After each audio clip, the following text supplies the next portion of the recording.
ओम मुनित्रयं नमस्कृत्य उक्तिः परिभाव्य च वैयाकरणसिद्धान्तकौमुदीयं विरच्यते। सर्वेभ्यः श्रोतृभ्यः नमः।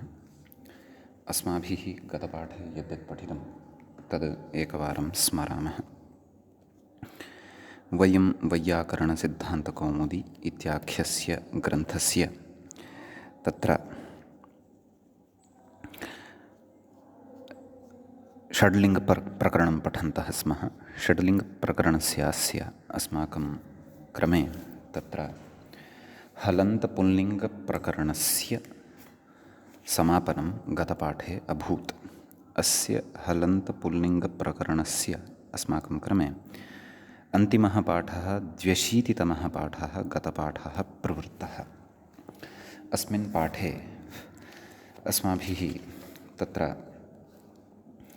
अदस् इति शब्दस्य तृतीया विभक्तितः आरभ्य अमुना अमूभ्याम् अमीभिः इत्यादीनि रूपाणि साधितानि। तत्र सूत्रं नाम अमुना इति रूपसिद्धेः पूर्वं तत्र नमुने इति सूत्रम् अस्माभिः पठितं। तत्र नाभावे कर्तव्ये अथवा नाभावे कृते मूभावः नाम मू इति यः आदेशः नाम मत्वम् उत्वञ्च अर्थात् अदसौ सेर्दादुदोमः इत्यनेन विहितः यः मूभावः सः असिद्धो न भवति। नाम त्रिपाद्यां विद्यमानम् अपि तत्सूत्रं नाम अदसौ सेर्दादुदोमः इति सूत्रम् असिद्धं न भवति, तत् सिद्धम् एव भवति इति तत्र पठितं। तस्मात् तत्र तस्य सिद्धत्वात् तत्र ना इति आदेशः टा इत्यस्य स्थाने भवति। यतोहि आङ्नास्त्रियाम् इत्यस्य सूत्रस्य दृष्टौ तत्र उकारान्तता प्रकृते लभ्यते, नाम अदसो सेर्दादुदोमः इत्यस्य प्रवृत्तिः प्रकृते लभ्यते। तस्मात् टा स्थाने ना इति आदेशः अपि भवत्येव। अतः अमुना अमूभ्याम् अमूभ्याम् अमूभ्याम् अमीभिः अमुष्मै अमीभ्यः अमुष्मात् अमुष्य अमुयोः अमीषाम् अमुष्मिन् अमुयोः अमीषु इत्यादीनि सर्वाणि अपि रूपाणि अस्माभिः तत्र गतपाठे साधितानि। एवञ्च हलन्तपुल्लिङ्गप्रकरणस्यास्य तत्र समापनम् अपि अभूत्। किञ्च तत्र 82तमः पाठः हलन्तपुल्लिङ्गप्रकरणस्य सम्पन्नतां गतः। अधुना तावत् अस्माभिः हलन्तस्त्रीलिङ्गप्रकरणस्य पठनं कर्तव्यं वर्तते, तस्य आरम्भः कर्तव्यः वर्तते। यथा वयं जानीमः एव अजन्तेष्वपि आदौ अस्माभिः अजन्तपुल्लिङ्गाः शब्दाः पठिताः प्रत्याहारसूत्रवर्णक्रमानुसारेण। ततश्च तत्र अजन्तपुल्लिङ्गप्रकरणं, तदनन्तरम् अजन्तस्त्रीलिङ्गप्रकरणं, तदनन्तरम् अजन्तनपुंसकलिङ्गप्रकरणं। प्रकृते अपि हलन्ताधिकारे अपि अस्माभिः पुल्लिङ्गशब्दाः आदौ हलन्तेषु पठिताः। ततः अधुना अस्माभिः हलन्तेषु स्त्रीलिङ्गशब्दाः इदानीं पठ्यन्ते। तदनन्तरं नाम हलन्तस्त्रीलिङ्गप्रकरणं पठित्वा ततः परं वयं हलन्त नपुंसकलिङ्गप्रकरणम् अपि अग्रे पठिष्यामः। अतः शब्दाधिकारे अथवा षड्लिङ्गप्रकरणे तत्र पञ्चमम् इदम् अवान्तरप्रकरणं भवति, हलन्तस्त्रीलिङ्गप्रकरणं यदस्माभिः अधुना पठ्यते। अत्रापि तदेव नाम व्यञ्जनेषु हकारादिक्रममाश्रित्य एव तत्र प्रत्यया नाम शब्दाः व्याख्यास्यन्ते। नाम आदौ हलन्ताः, तदनन्तरम् एवमेवम् अग्रे अपि प्रत्याहारसूत्रेषु व्यञ्जनानां यः क्रमः तत् क्रमं पुरस्कृत्य अग्रे अस्माभिः पठिष्यते। तत्र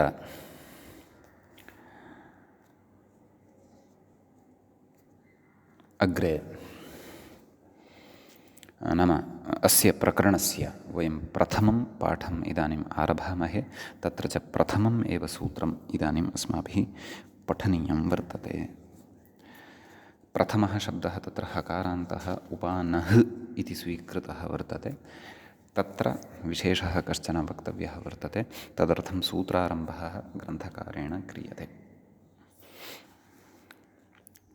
व्याख्याता कथयति अथ हलन्तस्त्रीलिङ्गे हकारान्ताः निरूप्यन्ते। नाम हलन्तस्त्रीलिङ्गे प्रकृते हकारान्तान् शब्दान् निरूपयामः इति। तत्र कथयति णः बन्धने, नाम प्रथमः यः शब्दः अत्र पठनीयः वर्तते, तदर्थञ्च यत् सूत्रं पठनीयं वर्तते, तस्य सूत्रस्य पठनादपि पूर्वं तत्र कथयति णः बन्धने, नाम इदं तत्र अयं तत्र कश्चन धातुः। णोनः कथयति णोनः इति एतेन सूत्रेण, नाम णः बन्धने णोनः इति उक्तवान् खलु।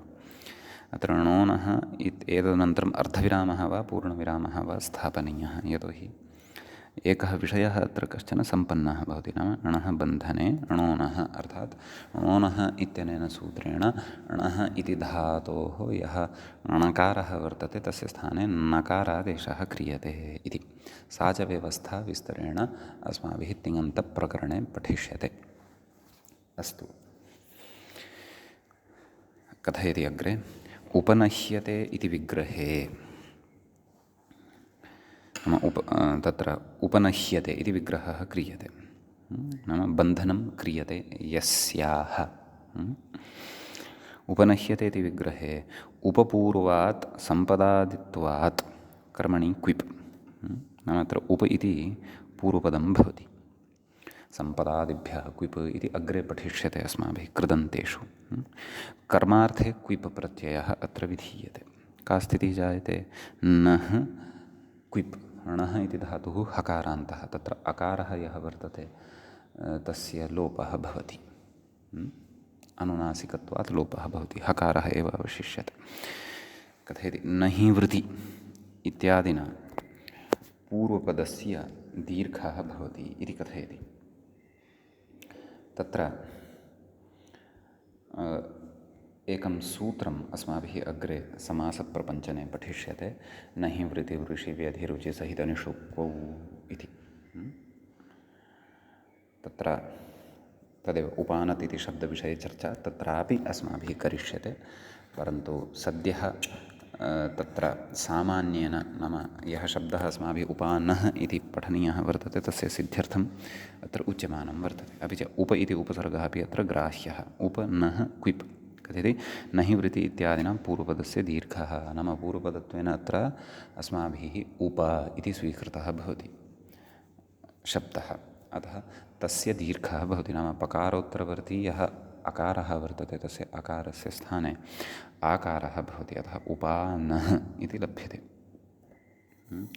तत्र कथयति उपनह्यते इति विग्रहे नैव किं कथयति पूर्वपदस्य दीर्घः। उपानः शब्दः स्त्रीलिङ्गः, नाम यः क्विप् अत्र विहितः सः तु क्विप् सर्वलोपी भवति, तस्य सर्वस्यापि लोपः अत्र भवति। सम्यक् कथयति उपानः शब्दः स्त्रीलिङ्गः, नाम अयं शब्दः स्त्रीलिङ्गे भवति इति भावः।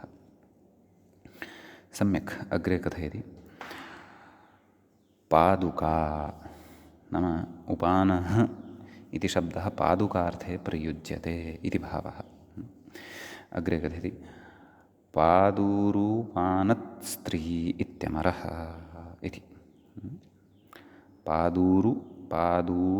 पादूः उपानत्, एवं रीत्या पर्यायशब्दः पादूरुः इति पादूः इति पर्यायशब्दः दृश्यते। पादुका इत्यपि पर्यायशब्दः अस्य वर्तते, अतः स्त्रीलिङ्गे भवति, नाम लिङ्गं कोशात् अथवा लोकात्, अतः स्त्रीलिङ्गे अयं शब्दः भवति उपानः इति हकारान्तः। सम्यक् तत्र झलिपदान्ते च विशेषः कश्चन वक्तव्यः वर्तते, तदर्थं सूत्रम् आरभ्यते। सूत्रं वर्तते नहोधः इति। सम्यक् तत्र कथयति होढः इत्यतः ह इत्यनुवर्तते, परन्तु तत्र नहोधः नाम प्रकृते नः इति पदे का विभक्तिः इति चेत् षष्ठी विभक्तिः भवति। षष्ठीविभक्तेः एकवचनम् इदं भवति नः इति। धः इति तु प्रथमान्तं भवति, प्रथमाविभक्तेः एकवचनान्तं भवति, तत्र अकारः उच्चारणार्थकः भवति। सम्यक् तत्र कथयति होढः इत्यतः हः इत्यनुवर्तते।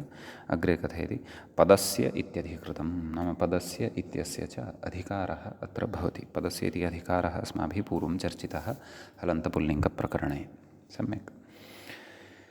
कथयति स्कोः संयोगाद्योरन्ते च इत्यतः अन्ते इति अनुवर्तते। झलो झलि इत्यतः झलि इति अनुवर्तते। तदाह नहो हस्य इत्यादिना, नाम सूत्रस्य अर्थः उच्यते। अवलोक्यतां त्रिपाद्यामिदं सूत्रं भवति। अष्टमाध्यायस्य द्वितीयपादस्य 34तमं सूत्रं भवति। सम्यक्। कथयति नहो हस्य धः स्यात्, नाम नः इत्यस्य यः हकारः वर्तते तस्य हकारस्य स्थाने धकारः भवति इति। कदा झलिपदान्ते च, नाम यदा परतः झल् भवति तदा, अथवा यदा नः इत्यस्य हकारः अयं पदस्य कस्यचित् अन्ते भवति। सम्यक्। ततः कथयति हस्येत्यादिना, एवं किल, नाम सूत्रार्थः उक्तः एव। कथयति होढः इति ढत्वापवादः, नाम होढः इत्यनेन ढत्वम् अत्र प्राप्तं भवति, परन्तु यदा नः धातोः हकारः अन्ते भवति ततः परतः झल् भवति, अथवा पदान्ते अयं हकारः भवति, तदा होढः इति न भवति, तस्य धकारः भवति इति भावः। सम्यक्।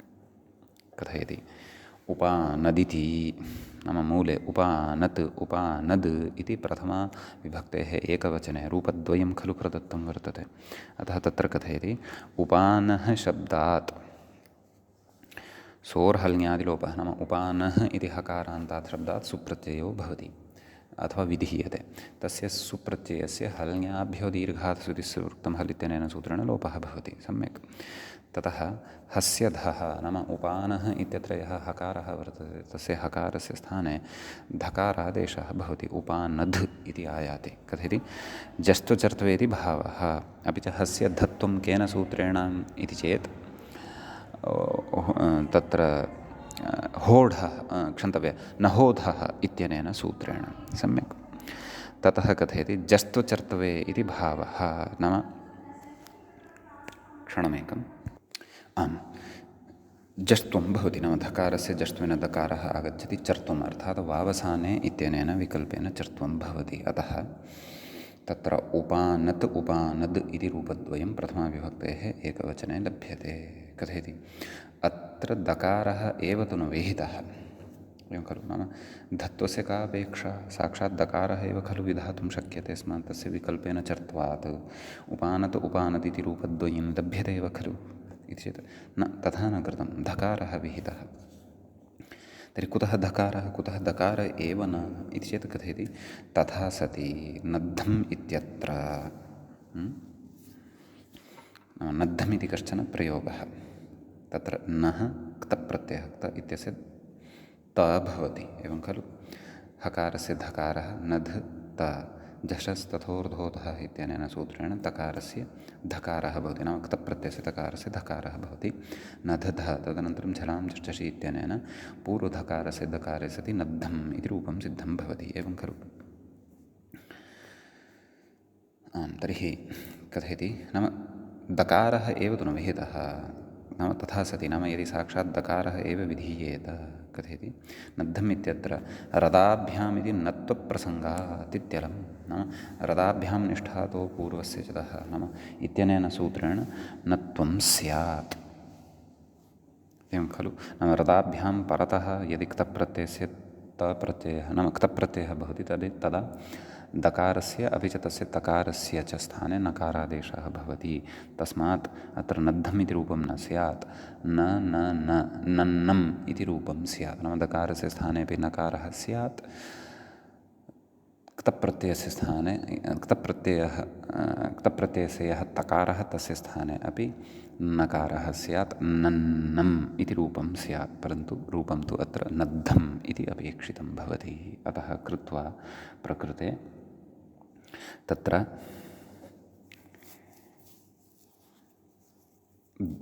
दकारादेशः न विहितः, अतीव विचिन्त्य धकारादेशः एव अत्र विहितः वर्तते इति भावः। सम्यक्। इत्यलं नाम एतावता विवरणेन अत्र पर्याप्तम् इति कथयति व्याख्याता। अग्रे कथयति अग्रे सः तृतीयायां प्रविष्टः साक्षात् मूले तावता प्रथमाविभक्तेः अन्यानि अपि रूपाणि उक्तानि वर्तन्ते। द्विवचने उपानहौ इत्यस्ति, तर्हि उपानः औ इति प्रत्ययः मेलयामः चेत् उपानहौ इति सिद्ध्यति। बहुवचने जस् भवति, तस्य अस् इति अवशिष्यते। उपानः अस्, उपानहस् सस्य ऋत्वविसर्गे सति उपानहः इति च प्रयोगः तत्र सिद्धो भवति। सम्बोधने अपि तत्र एवमेव रूपाणि हे उपानत्, हे उपानद्, हे उपानहौ, हे उपानहः इत्येवं रीत्या सम्बोधने रूपाणि अत्र भवन्ति इति। सम्यक्। द्वितीयायाम् उपानहम्, उपानहौ, उपानहः, तृतीयायाम् उपानः द्विवचने कथयति व्याख्याता, मूले अपि कथयति उपानद्भ्याम् इति कथयति। उपानद्भ्यां कथयति हस्य धत्वे, नाम हकारस्य धकारः भवति जष्ट्वम् इति भावः। यतोहि पदान्ते अत्र धकारः क्षन्तव्यः हकारः लभ्यते, यतोहि स्वादिषु सर्वनामस्थाने इत्यनेन उपानः इति एतावतः भागस्य पदान्तत्वं भवति। एवं खलु। किञ्च भकारः परतः वर्तते खलु, सोऽपि झल् झलियन्तर् भवति, झभञ्, एवं खलु। अतः निमित्तद्वयमपि अत्र वर्तते, पदान्तत्वमपि वर्तते, झलवर्गत्वमपि वर्तते। अतः यत्किमपि निमित्तमाश्रित्य प्रकृते धत्वं कर्तुं शक्यते इति भावः। ततः सप्तमी बहुवचनस्यैव रूपं मूले प्रदत्तं, व्याख्यात्रापि तत्रैव चर्चा कृता, परन्तु ततः पूर्वम् अन्यानि रूपाणि यानि अत्र सम्भवन्ति तानि अस्माभिः अत्र वक्तव्यानि वर्तन्ते। सम्यक्। तत्र तृतीया बहुवचने उपानद्भिः, सम्यक्। चतुर्थी उपानहे, उपानद्भ्याम्, उपानद्भ्यः। पञ्चमी उपानहः, उपानद्भ्याम्, उपानद्भ्यः। षष्ठी उपानहः, उपानहोः, उपानहां। सप्तमी उपानहि, उपानहोः, मूले प्रदत्तम् उपानत्सु। व्याख्यात्रा तत्र उच्यते धत्वे, नाम उपानः सु अर्थात् सुपः सु अवशिष्यते। उपानः सु इत्यवस्थायां हकारस्य धत्वम् उपानद् सु कथयति खरिच इति चर्त्वं, नाम धकारस्य स्थाने तकारः आगच्छति। उपानत्सु, उपानत्सु इति चर्त्वम् इति भावः, नाम चर्त्वं भवति, उपानत्सु इति रूपं च अत्र सिद्धं भवति इति। समीचीनं। ततः अग्रे प्रथमः हकारान्तः शब्दः उपानः इति तद् गतः विशेषः अत्र सम्पन्नः भवति। सम्यक्। अग्रे अपरः कश्चन हकारान्तः शब्दः चर्च्यमानः वर्तते। व्याख्याता तत्र कथयति उष्णिः शब्दः छन्दोविशेषवाची स्त्रीलिङ्गः इति, नाम यथा अनुष्टुप्, गायत्री, त्रिष्टुप् एवं भवति खलु, तद्वत् एकं छन्दः भवति, तस्य नाम भवति उष्णिक् इति, एवं खलु। तत्र मूलतः शब्दः उष्णिः इति हकारान्तः भवति। वेदे प्रसिद्धः इदं छन्दः भवति। सम्यक्। कथयति तं व्युत्पादयितुमाह, नाम अयं हकारान्तः यः वर्तते शब्दः, तस्य व्युत्पादनं कर्तुम् आह, व्युत्पादनं कर्तुं कथयति। किं ष्णिः प्रीतौ इत्यादिना। तत्र मूले उक्तं खलु, पश्यन्तु, उत्पूर्वात्, नाम उद् इति उपसर्गपूर्वकत्वात् ष्णिः प्रीतौ इति कश्चन धातुः इत्यस्मात् ऋत्विग् आदिना क्विन् क्विन् इति, एवं खलु। नाम तत्र ऋत्विग् दध्रिगस्रग् दिगुषणिगञ्च युजिकुरुञ्चाञ्च दिक् उष्णिक् इति अपि पठितं खलु तत्र। अतः उष्णिः इति शब्दात्, नाम तत्र उद् इति उपसर्गपूर्वकात् ष्णिः धातोः तत्र क्विन् इति प्रत्ययः निपात्यते। तच्च सूत्रम् अस्माभिः हलन्तपुल्लिङ्गाधिकारे विस्तरेण पठितम्। अस्तु। तस्मिन् सूत्रे उष्णिः इति शब्दविषये ये अधुना पठ्यमानं वर्तते स्त्रीलिङ्गप्रकरणानुरोधेन। स्त्रीलिङ्गः सः शब्दः इति कृत्वा प्राक्तनप्रकरणे नैव उक्तः। सम्यक्, अस्तु। तर्हि तत्र उद् ष्णिः अपि च क्विनः तु सर्वलोपः भवति। सम्यक्, कथयति अग्रे दलोपषत्वे इति मूले पश्यन्तु। निपातनात् दलोपषत्वे नाम प्रकृते आदौ ष्णिः इति अस्ति खलु। नाम प्रथमा स्थितिः का अस्ति? उद् ष्णिः क्विन्। अस्याम् अवस्थायां ष्णिः यः धातुः वर्तते तस्य षकारस्य धात्वादेः षस्सः इत्यनेन सकारादेशः भवति। का स्थितिः लभ्यते? उद् स्निः क्विन्। तदनन्तरं कथयति दत्वषत्वे इति मूले पश्यन्तु। निपातनात् दलोपषत्वे व्याख्याता कथयति पश्यन्तु। उदो दकारस्य लोपः नाम उद् इत्यत्र यः दकारः वर्तते तस्य लोपः भवति। सस्यषत्वञ्च नाम ष्णिः इत्यस्य सकारादेशानन्तरं स्निः इति यावान् भागः लब्धः वर्तते तत्र स्निः इत्यस्य सकारस्य पुनः षकारादेशः विधीयते। तदेव षत्वञ्च निपात्यते इत्यर्थः। तर्हि भवन्तः अत्र एवं न चिन्तयेयुः धात्वादेशः इत्यनेन षकारस्य सकारः किमर्थं कृतः? यतोहि पुनः तस्य षकारः अत्र अपेक्षितः वर्तते खलु। इति चेत् अत्र अपेक्षितः इति कृत्वा निपातनविधानेन सः आदेशः निपात्यते। परन्तु अन्यत्र नापेक्षितः। अन्यत्र क्व? स्निह्यति इत्यादिषु प्रयोगेषु नापेक्षितः तिङन्तेषु।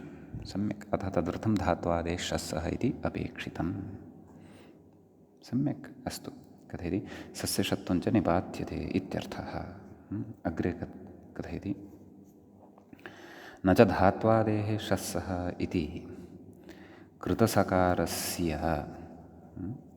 आदेशप्रत्ययोः इत्येव षत्वसिद्धेः किन्तन्निपातनेन इति वाच्यम् इति तदेव कथयन्नस्ति। नाम प्रायः तादृशः एव विचारः अत्र उपस्थाप्यमानः वर्तते, यादृशः मया कृतः। परन्तु व्याख्यात्रा प्रकारान्तरेण प्रयोजनमुच्यमानं वर्तते। कथयति न च धात्वादेशः इति कृतसकारस्य आदेशप्रत्ययोः इत्येव षत्वसिद्धेः किं तन्निपातनेन इति वाच्यं। न एषः भिन्नः विचारः। अस्तु, नाम प्रकृतिषत्वं निपात्यते इत्युच्यते खलु। तर्हि किमर्थं निपातनमुच्यते? यतोहि आदेशप्रत्ययोः इत्यनेन सूत्रेण एव तत्र आदेशभूतस्य नाम षकारस्य स्थाने आदेशत्वेन आगतः वर्तते यः सकारः, तस्य सकारस्य स्थाने आदेशप्रत्ययोः इत्यनेन एव खलु षत्वं वक्तुं शक्यते। यतोहि इणः परतः अपि अस्ति अयम्।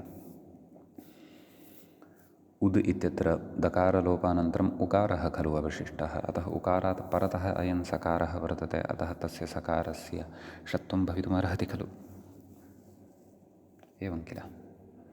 अतः आदेशप्रत्ययोः इत्यनेनैव सिद्धिः भवति। तर्हि किं तन्निपातनेन इति वाच्यं। तर्हि निपातनं नाम षत्वनिपातनम् अपि सूत्रविधाने सूत्रे नाम ऋत्युक्तदृग् इत्यादिसूत्रे पठनसामर्थ्यात् तत्र उच्यते षत्वनिपातनमपि।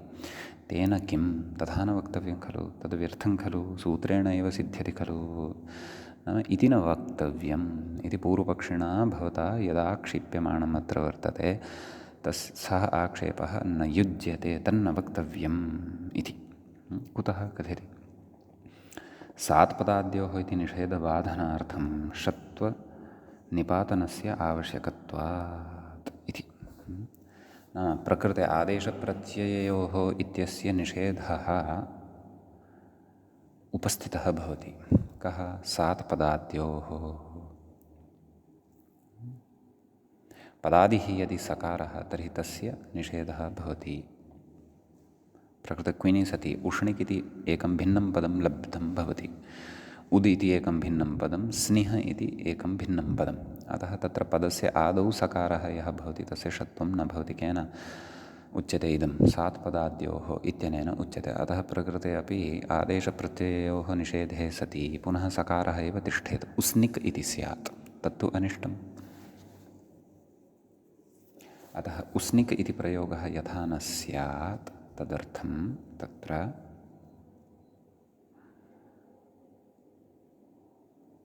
एवं खलु निपातनस्य अपेक्षा अस्ति। नाम सात्पदाद्योः इति निषेधोऽपि बाधितः स्यात्, सात्पदाद्योः इति निषेधस्यापि निषेधः प्रकृते स्यात्, तदर्थं निपातनवशात् प्रकृते षत्वं विधेयम् इति भावः।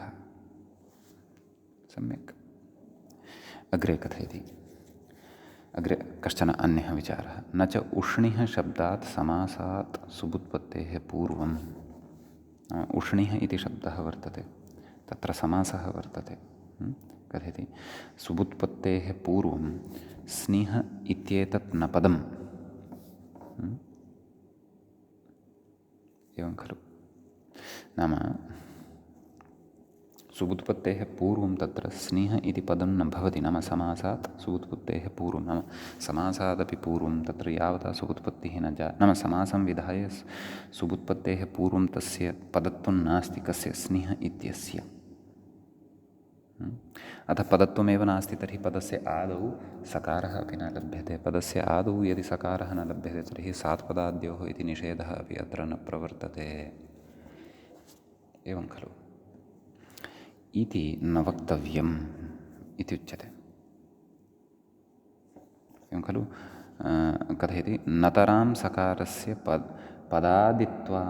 पदादित्वम् इति वाच्यं। नाम स्निह इत्येतत् पदं न भवति, अतः कृत्वा अत्र सकारस्य पदादित्वम् अपि नतराम्, नतराम् इति अव्ययपदं, यथा सुतरां, नितराम्, अतितराम् इत्यादयः प्रयोगाः भवन्ति खलु। अतः एवं नतरां नाम सर्वथा न भवति इति, नाम सकारस्य पदादित्वम् अत्र सुतरां न भवति, नतरां नाम न भवत्येव इति। एतादृश नाम अयं तर्प्रत्ययः यः अत्र प्रयुक्तः वर्तते नतराम् इत्यत्र, तस्माच्च आमु इति प्रत्ययः प्रयुक्तः वर्तते। किमेतिङां व्ययघातामुद्रव्यप्रकर्षे इत्यादीनि सूत्राणि अस्माभिः तद्धितप्रकरणे अग्रे विस्तरेण पठिष्यन्ते। सम्यक्। तर्हि उच्यते नतरां सकारस्य पदत्वमिति वाच्यं, नाम तथा न वक्तव्यं। कथयति कुतः? कथयति पदादादिः, पदात् आदिः इति पक्षे षत्वनिषेधप्रसक्तेः इत्यादुः इति आहुः इति। पदात् आदिः इति पक्षे, नाम तत्र पदात् आदिः, सात् पदाद्योः तत्र एवमपि विग्रहः क्रियते, पदात् आदिः। तर्हि प्रकृते इतः पूर्वं यत् पदं किमपि वर्तते तस्मात् परतः यत् आदिः वर्तते सकारः, तस्यापि षत्वं न भवति। तर्हि अत्र पूर्वं किं पदं वर्तते? उद् इति पूर्वपदं वर्तते, तस्मात् परतः सकारस्य आदिः अत्र, नाम तस्मात् परतः अत्र स्निह इत्यस्य आदिः अत्र सकारः लभ्यते, तस्य सकारस्यापि षत्वनिषेधः एवं रीत्या पदादादिः इति व्याख्याने स्वीकर्तव्ये प्राप्तः एव भवति सात्पदाद्योः इत्यनेन। यतोहि तस्य व्याख्याभेदः वर्तते, पक्षान्तरे व्याख्याभेदः पादादिः पदादिः इति स्वीक्रियते। अतः तादृशपदादौ सति सकारस्य षत्वं न भवति इति निषेधः प्रसक्तः स्यात्, तस्मात् उस्निक् इति स्यात्। अतः तादृशस्य पक्षस्यापि अत्र सर्वात्मना बाधः भवतु, अत्र नाम षत्वम् एव भवतु, यः कोऽपि निषेधः अत्र न प्रवर्ततां, तदर्थं निपातनवशात् प्रकृते षत्वं वक्तव्यम् इति भावः, एवं खलु। तर्हि एतावता किमायातम्? उष्णीः नाम षकारः आगतश्चेत् ततः ष्टुत्वेन नकारस्य स्थाने णकारः अपि आगच्छति। षकारः यदि गच्छति तर्हि सः णकारः अपि न तिष्ठति। निमित्तापाये नैमित्तिकस्याप्यपायः इति न्यायवशात्। अतः तत्र अधुना षत्वम् आगतमिति कृत्वा षकारात् परतः विद्यमानस्य नकारस्यापि ष्टुत्वेन णत्वं भवति इति भावः। सम्यक् इति स्थितिः। तर्हि कथयति मूले व्याख्याता तत्र इङ्गितं करोति हस्य घः इति मूले कथयति खलु क्विन्नन्तत्वात् कुत्वेन हस्य घः इति। एवं खलु नाम उष्णिः इति हकारान्तः शब्दः निपात्यते क्व तत्र ऋत्युक्तदृगित्या इति सूत्रे। तत्र यद्यपि सन्धिवशात् दिगुष्णिगञ्चु नाम उष्णिक् अञ्चु उष्णिगञ्चु इति सन्धिवशात् तत्र कत्वं नाम निमित्तेषु सत्सु नाम तत्रापि समासः एव अस्ति। समासे तदेव पदान्तत्वम् आश्रित्य तत्र कुत्वं तस्य जष्त्वं च कृत्वा दिगूषणिगञ्चु युजुकृञ्चाञ्च एवं रीत्या श्रूयते। वस्तुतः मूलतः तु तत्र शब्दः अयं हकारान्ततया एव निपातितः वर्तते। सम्यक् अतः उष्णिः इति शब्दे नाम तस्य क्विन् प्रत्ययान्तत्वं वर्तते इति कृत्वा कथयति मूले उक्तं खलु क्विन्नन्तत्वात् कुत्वेन हस्य घः नाम क्विन् प्रत्ययस्य कुः इति सूत्रं पूर्वं पठितं खलु। अतः हकारस्य स्थाने घकारः अत्र भवति उष्णिघ् इति लभ्यते। व्याख्याता तत्र कथयति घोषनादसंवारमहाप्राणसाम्यादिति भावः इति। एवं खलु नाम क्विन् प्रत्ययस्य कुः नाम कुत्वम् अत्र भवति क ख ग घ ङ। तर्हि कवर्गे कः वर्णः अत्र हकारस्य स्थाने आगच्छेत् इति चेत् हकारस्य ये बाह्यप्रयत्नाः वर्तन्ते तेषां बाह्यप्रयत्नानां साम्यम् अर्थात् समानता तत्र यैः वर्णैः सह वर्तते इति चेत् वयं पश्यामः कवर्गे तावत् एकः एव वर्णः तादृशः वर्तते घकारः यस्य हकारेण सह बाह्यप्रयत्नगतसाम्यं भवति। अतः सः घकारः एव अस्य हकारस्य स्थाने आगत्य तिष्ठति। अतः उष्णिघ् इति स्थितिः जायते। उष्णिघ् इत्यवस्थायाम् अग्रे जस्तुचर्त्वम् इत्यादिकं सर्वं वक्ष्यते। ततः पूर्वं व्याख्याता कथयन्नस्ति घोषनादसंवारमहाप्राणसाम्यादिति भावः इति तु उक्तमेव। अग्रे कथयति न च क्विन् प्रत्ययस्य कुः इति कुत्वस्य असिद्धत्वात्। एवं खलु प्रकृते क्विन् प्रत्ययस्य कुः इति यत् कुत्वं विधीयते तस्य असिद्धत्वं भवति। कस्य दृष्टौ नैव होढः इत्यस्य दृष्टौ कथयति कुत्वस्य असिद्धत्वात् होढः इति ढत्वमेव उचितमिति वाच्यं। नाम तत्तु असिद्धं वर्तते त्रिपाद्यां परतः वर्तते। अतः होढः इत्यनेन सूत्रेण तत्र ढत्वम् एव उचितं नाम ढत्वम् एव भवति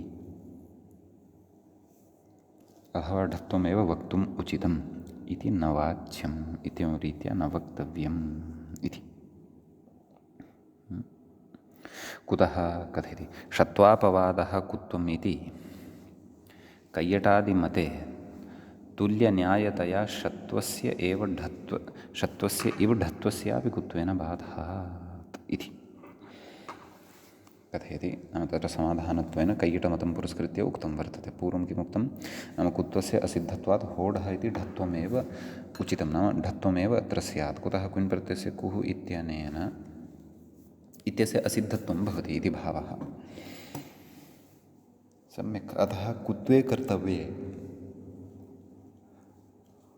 प्रकृते तस्य असिद्धत्वानिवृत्तिः स्यात्। होढः इत्यस्यापि निमित्तं प्रकृते वर्तते अतः ढत्वं स्यात् इति न वक्तव्यं। कुतः तत्र समाधानं यद् उक्तं वर्तते तदस्माभिः सूक्ष्मतया चिन्तनीयं। किं समाधानम् इति चेत् षत्वापवादः कुत्वम् इति नाम षत्वस्य अपवादः भवति। किं कुत्वं क्विन् प्रत्ययस्य कुः इत्यत्र उक्तं यद् कुत्वं। सम्यक् कथयति कैयटादिमते तुल्यन्यायतया षत्वस्य इव ढत्वस्यापि कुत्वेन बाधात् नाम यथा षत्वं प्रबाध्य इदं कुत्वं प्रवर्तते तद्वद् इदं कुत्वं तत्र नाम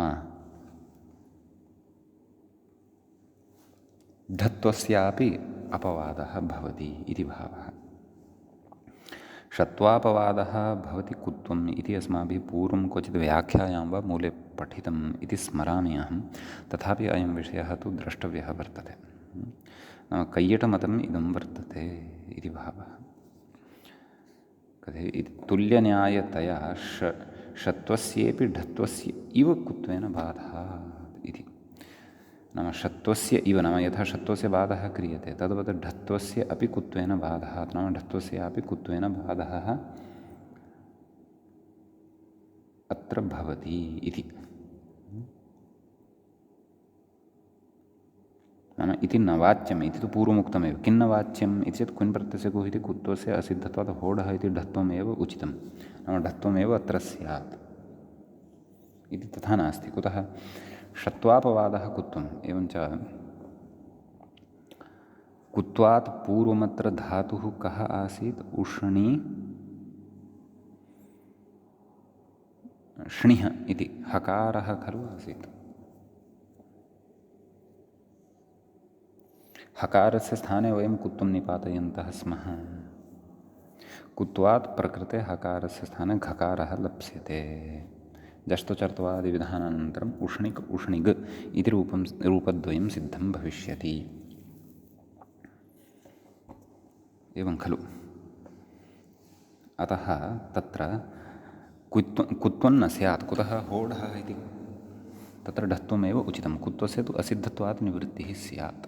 परन्तु षत्वस्य प्राप्तिः अन्यत्र क्व? नाम यथा षत्वापवादः कुत्वम् इत्युच्यते खलु। प्रकृते तु षत्वस्य प्रसङ्गः नास्ति। क्व? उष्णिः इत्यत्र। एवं खलु।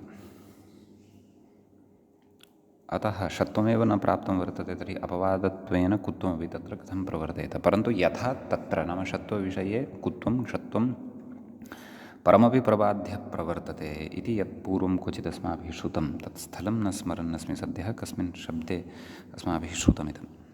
प्रायः षकारान्तेषु एव क्वचित् श्रुतं वा इति, मूर्धन्यान्तेषु। अस्तु। कथयति षत्वापवादः कुत्वं, नाम षत्वस्य अपवादम् इदं कुत्वं भवति कैयटादिमते। तुल्यन्यायतया षत्वस्य इव ढत्वस्यापि कुत्वेन बाधः। नाम यथा षत्वस्य ढत्वेन बाधः क्रियते तद्वत् नाम षत्वस्य कुत्वेन यथा बाधः क्रियते तद्वत् ढत्वस्यापि कुत्वेन प्रकृते बाधः करिष्यते इति भावः। एवं खलु।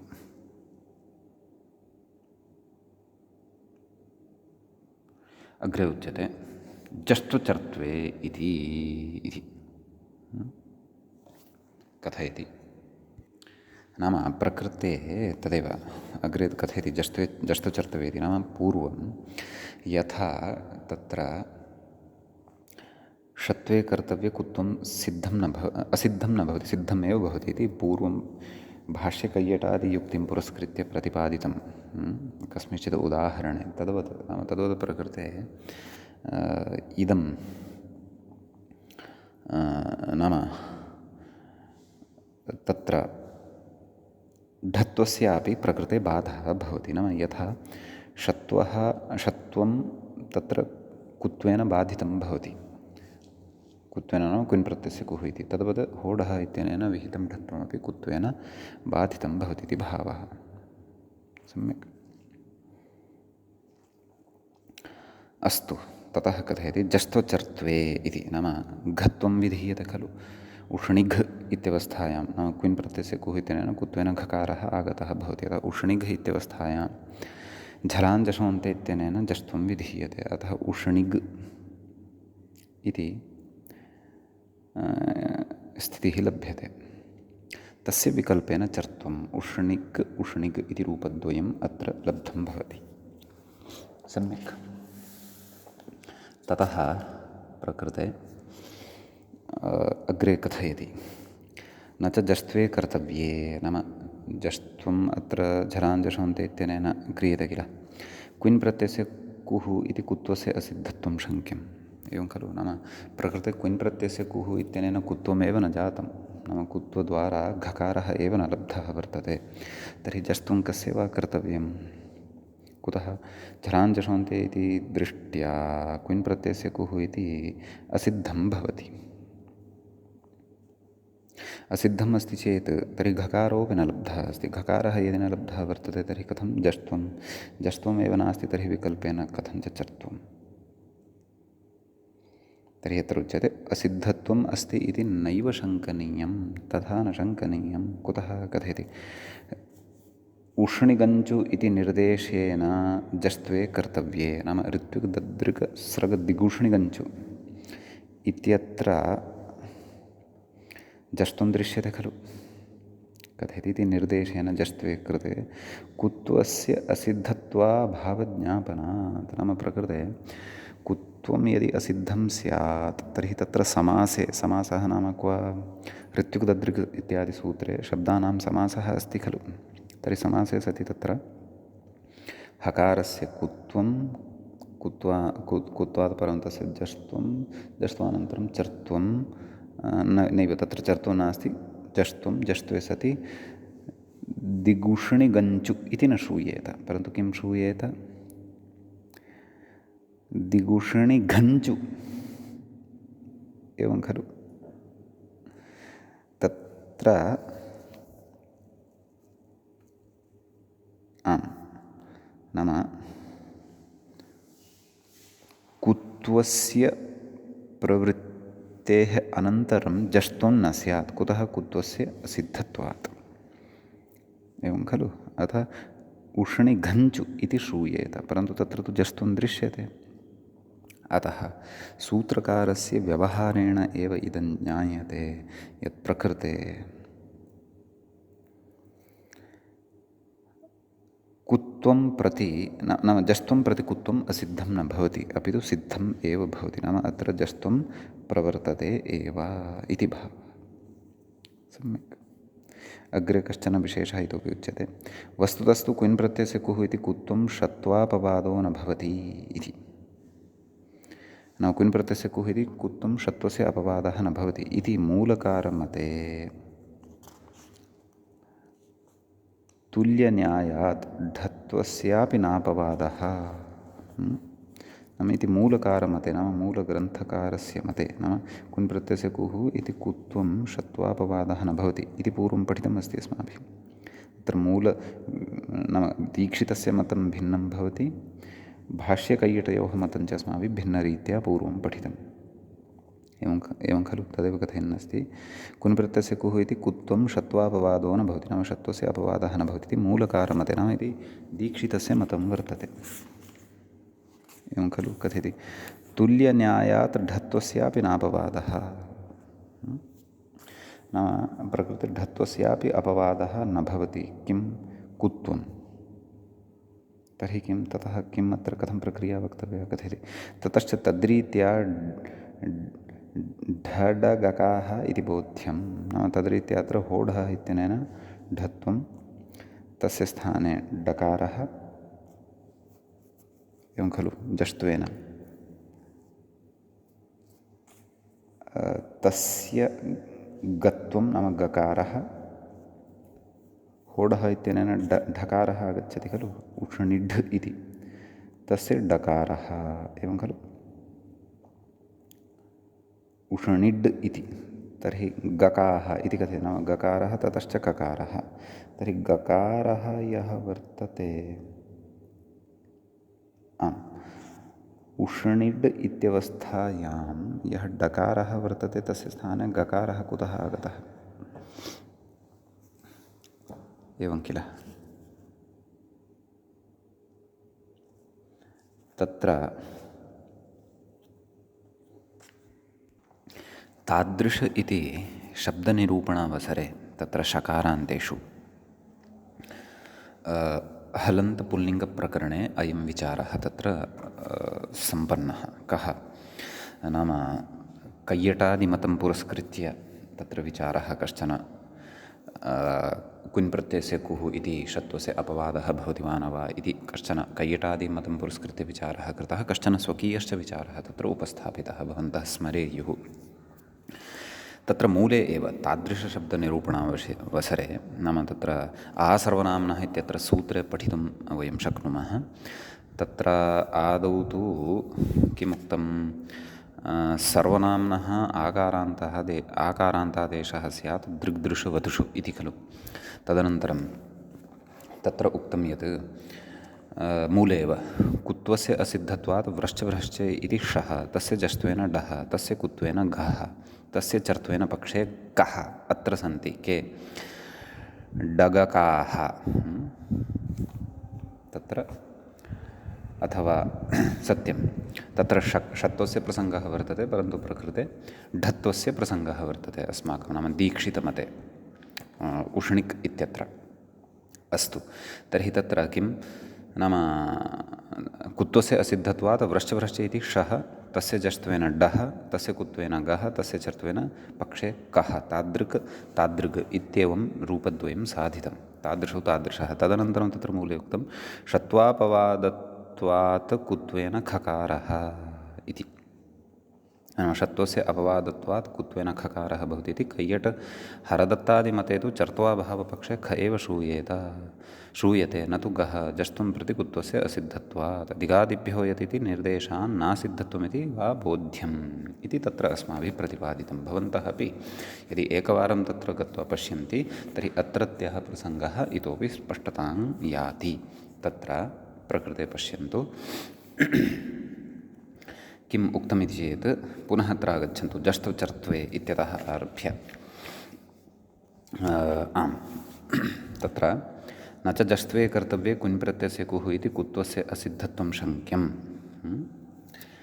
उष्णिगञ्चु इति निर्देशेन जष्ट्वे कर्तव्ये कुत्वस्य असिद्धत्व अभावज्ञापनात् इति एतावत्याः पङ्क्तेः तु समन्वयनम् अस्माभिः कृतम्। अग्रे कथ्यते वस्तुतस्तु कुञ्प्रत्ययस्य कुः इति कुत्वं षत्वापवादः न भवति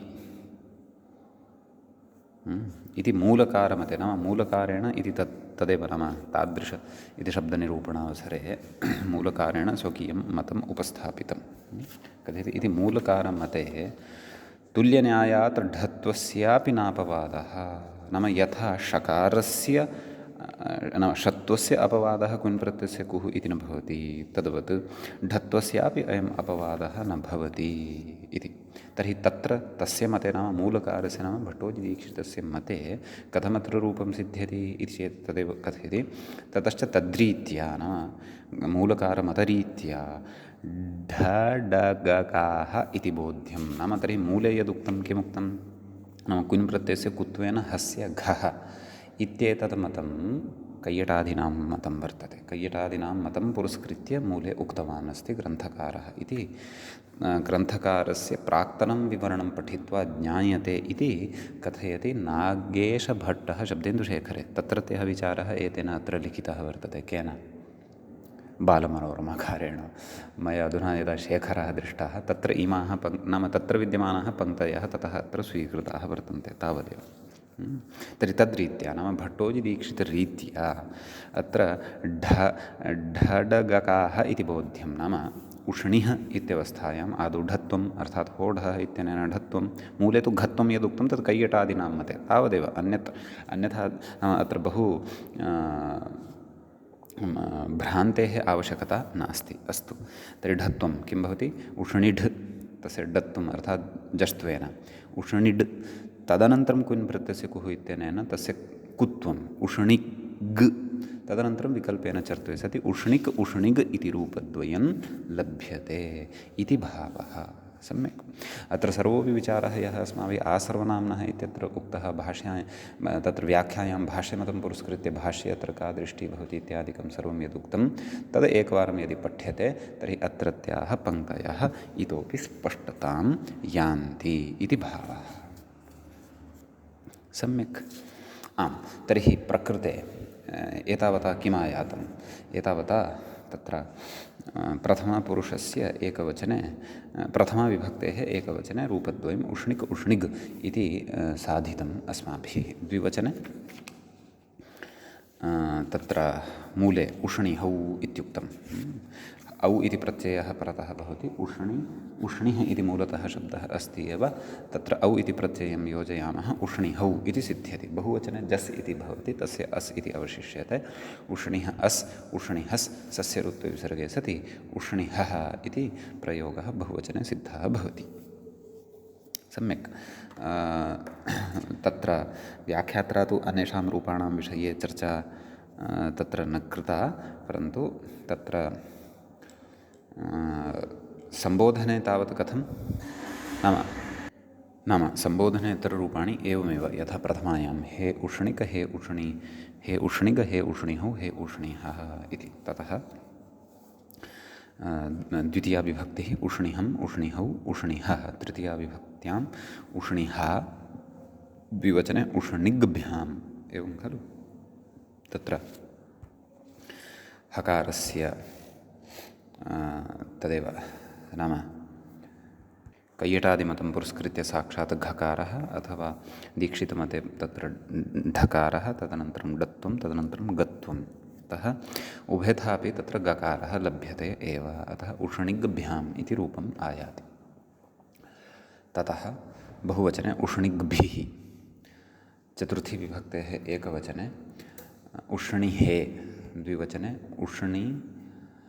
उष्णिग्भ्याम् उष्णिग्भ्यः, पंचमी उष्णिहः उष्णिग्भ्याम् उष्णिग्भ्यः, षष्ठी उष्णिहः उष्णिहोः उष्णिहां, सप्तमी उष्णिः उष्णिहोः उष्णिक्षु, मूले रूपं दत्तं वर्तते उष्णिक्षु इति, नाम तदेव उष्णिग सु नाम ह उष्णिह सु, उभयतः अपि नाम दीक्षितप्रक्रियानुसारं कैयटमतानुसारं कैयटहरदत्तादिमतानुसारं वा तत्र गकारः आयाति। उष्णिग् सु इत्यवस्थायां खरिच इत्यनेन चर्त्वं भवति। उष्णिक् सु इणः परत्वात् आदेशप्रत्यययोः इत्यनेन सूत्रेण सकारस्य षत्वम् उष्णिक्षु मेलनेन उष्णिक्षु इति रूपं तत्र सिद्धं भवति इति भावः। सम्यक्। ततः अग्रे कथयति अत्र व्याख्याता, इति हान्ताः नाम हकारान्ताः शब्दाः एतावता सम्पन्नाः भवन्ति इति भावः। तर्हि एतावान् विशेषः हकारान्तस्त्रीलिङ्गेषु वर्तते। इदानीम् अग्रे कः शब्दः, किमन्तः शब्दः आश्रीयमाणः वर्तते, तद्विषये अपि किञ्चित् पश्यामः। अथ वकारान्ता निरूप्यन्ते इति। हय वरट् वकारान्तेषु इदानीं चिन्तनं क्रियते। नाम हकारान्ताः चर्चिताः। तत्र य व नाम मध्ये यकारवर्णः वर्तते, तत्र स्त्रीलिङ्गे स्युरपि चेत् अप्रसिद्धाः एव शब्दाः स्युः, न सन्ति एव इति कृत्वा त्यक्ताः, नाम सः वर्णः न चर्च्यते। बलात् च कश्चन प्रयोगः अथवा किमपि रूपं न साध्यते। अस्तु। द्यौरिति मूले रूपं प्रदत्तं खलु, द्यौः दिवौ दिवः, द्युभ्यां द्युषु इति कथयति व्याख्याता। दिवशब्दः स्त्रीलिङ्गः, एवं खलु। द्यो दिवौ द्वे स्त्रियाम् इत्यमरः, अमरकोशे अपि तथा दृश्यते। कथयति तस्मात् सुः नाम दिव सु, दिव औत् सूत्रं पूर्वं पठितमस्ति अस्माभिः। इति वकारस्य औकारः, अतः दि औ द्यौ। इकारस्य यण नाम तदेव दि इत्यत्र इकारस्य यण भवति, अतः औ परतः भवति द्यौ। सम्यक्। सुप्रत्ययः भवति, तस्य ऋत्वं तस्य विसर्गः द्यौः इति प्रयोगः सिद्धः भवति। एवं किल। ततः सुलोपस्य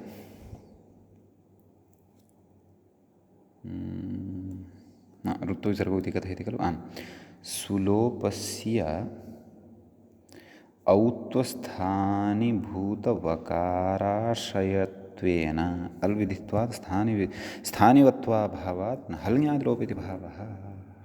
अर्थात् नाम प्रकृते वधर्मः नाम वकारधर्मः औकारे आरोप्य औकारं वकारवत् कृत्वा स्थानिवद्भावेन ततः परतः सुप्रत्ययः हल्यादिना लुप्तः स्यात् इति न भवति। कुतः? यतोहि प्रकृते स्थानिवद्भावः एव न भवति। कुतः? अल्विधिः अस्ति अतः। एवं खलु? स्थानिवत् आदेशः परन्तु अनल्विधौ, अल्विधौ न, तदेव कथयति। सुलोपस्य औत्वस्थानीभूत वकाराश्रयत्वेन सुलोपः यः वर्तते सः औत्वस्थानी नाम औत्वस्य स्थानीभूतः यः वर्तते वकारः, नाम औ इत्यस्य स्थानी यः वर्तते वकारः, तस्य आश्रयत्वेन अल्विधित्वात्, एवं खलु? नाम वकारम् आश्रित्य तत्र सुलोपः प्रवर्तेत, एवं खलु? अपि स च अल्रूपः वर्तते वकारः, अतः अल्विधिः अत्र वर्तते। अल्विधित्वात् स्थानिवत्वाभावात्, नाम अत्र स्थानिवद्भावः एव न भवति। एवं किल? स्थानिवत्वाभावात् न हल्यादिलोपितभावः, हल्यादिलोपः अत्र न भवत्येव इति उच्यते। एवं खलु? ततः द्युभ्याम् इति, नाम अस्तु, अन्यानि रूपाणि अपि अस्माभिः वक्तव्यानि। द्यौः दिवौ दिवः इति खलु उच्यते। सम्बोधनं हे द्यौः, हे दिवौ, हे दिवः। द्वितीया दिवं दिवौ दिवः। तृतीया दिवाद्युभ्यां द्युभिः। मूले द्युभ्याम् इति एकं रूपं दत्तं वर्तते। व्याख्याता अपि तत्र कथयति भ्यामादौ हलि दिव उत इति उत्वमिति भावः। पठितं सूत्रं स्मारयन् अस्ति। तेन उत्वं भवति कस्य स्थाने? वकारस्य स्थाने, अतः यण् भवति। सम्यक्। चतुर्थी दिवे, एवं खलु? द्युभ्यां द्युभ्यः। तृतीया सम्पन्ना खलु? दिवा द्युभ्यां द्युभिः। चतुर्थी दिवे द्युभ्यां द्युभ्यः। पञ्चमी दिवः द्युभ्यां द्युभ्यः। षष्ठी दिवः दिवोः दिवां। सप्तमी दिवः दिवोः द्युषु। मूलेपि द्युषु इति उक्तमस्ति। तदेव दिव उत इत्यनेन उदादेशः तत्र भवति भ्यामादौ हलिपरतः। एवं रीत्या दिव इति वकारान्तस्य स्त्रीलिङ्गस्य शब्दस्य रूपाणि अत्र भवन्ति। सम्यक् कथयति इति वान्ताः, नाम वकारान्ताः शब्दाः एवं रीत्या अत्र अवगन्तव्याः।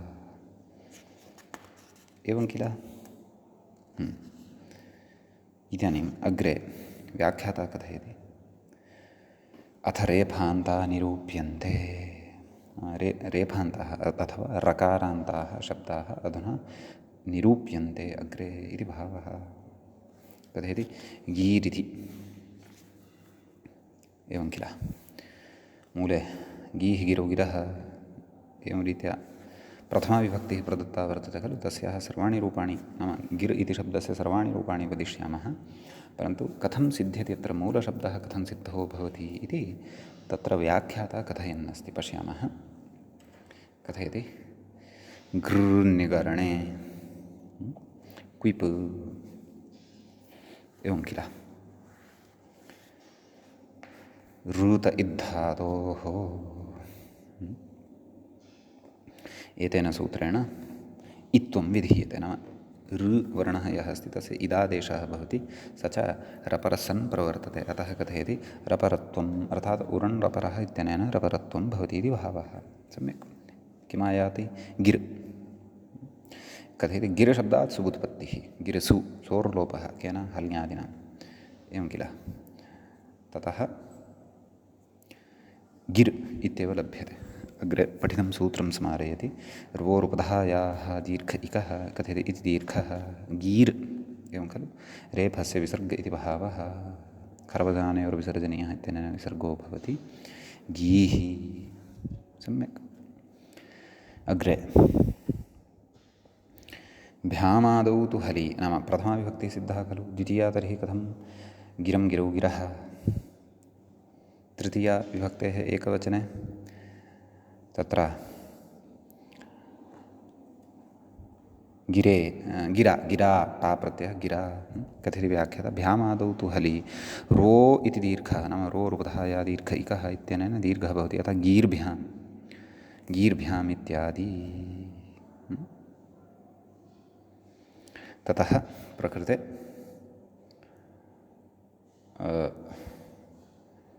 चतुर्थ्यां गिरे गीर्भ्यां गीर्भ्यः, पञ्चमी गिरः गीर्भ्यां गीर्भ्यः, षष्ठी गिरः गिरोः गिरां, सप्तमी गिरिगिरोः गीर्षु। संबोधने हे गीः हे गिरौ हे गिरः। ततः व्याख्याता अपि कथयति गीर्षु एवं रीत्या रूपाणि भवन्ति। इतः अग्रे एवं पूरिति नाम पुरशब्दं वयम् अग्रिमे पाठे पठिष्यामः। अद्यतनपाठः तावत् अत्रैव उपसंह्रियते। मङ्गलं कुर्मः। मुनित्रयं नमस्कृत्य सूक्तिः परिभाव्य च वैयाकरणसिद्धान्तकौमुदीयं विरच्यते। एवञ्च हलन्तस्त्रीलिङ्गप्रकरणस्य अस्य अस्माकं क्रमे प्रथमः एषः पाठः सम्पन्नतां गतः। नमः सर्वेभ्यः श्रोतृभ्यः।